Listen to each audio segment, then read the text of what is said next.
یہ جو حدیث ہے یہ حضرت سعد بن ابی وقاص رضی اللہ عنہ کی حدیث ہے۔ یہ فرماتے ہیں کہ آپ علیہ الصلوۃ والسلام نے فرمایا ان اللہ یحب العبد التقی الغنی الخفی، کہ اللہ رب العالمین ایسے بندے کو پسند کرتا ہے جو پرہیزگار ہو، اللہ سے ڈرنے والا ہو، جس کے دل میں اللہ کا خوف موجود ہو، جس کے دل میں تقوی موجود ہو، ایسے آدمی کو اللہ وحدہ لا شریک پسند کرتا ہے۔ دوسری بات فرمائی الغنی، جو لوگوں سے بے نیاز ہو، لوگوں کے سامنے ہاتھ نہ پھیلائے، لوگوں سے ہمیشہ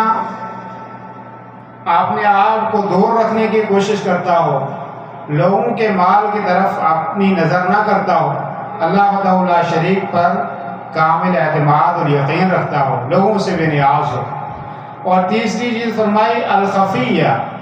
جو لوگوں سے چھپ چھپ کر عبادت کرتا ہو، لوگوں کو دکھانے کے لیے عبادت نہ کرتا ہو، بلکہ کیا کرتا ہو، لوگوں سے چھپ کر عبادت کرتا ہو، کیونکہ اس میں اخلاص زیادہ ہے، اس میں اللہ کی رضا زیادہ ہے، کہ وہ چھپ کر عبادت کرتا ہے، اس کا مقصود لوگوں کو دکھلانا نہیں ہے، بلکہ لوگوں کو خوش کرنا مقصود نہیں ہے کہ لوگ کوئی آدمی دیکھ رہا ہے تو آدمی کہے کہ میں اپنا سجدہ لمبا کر لوں، تو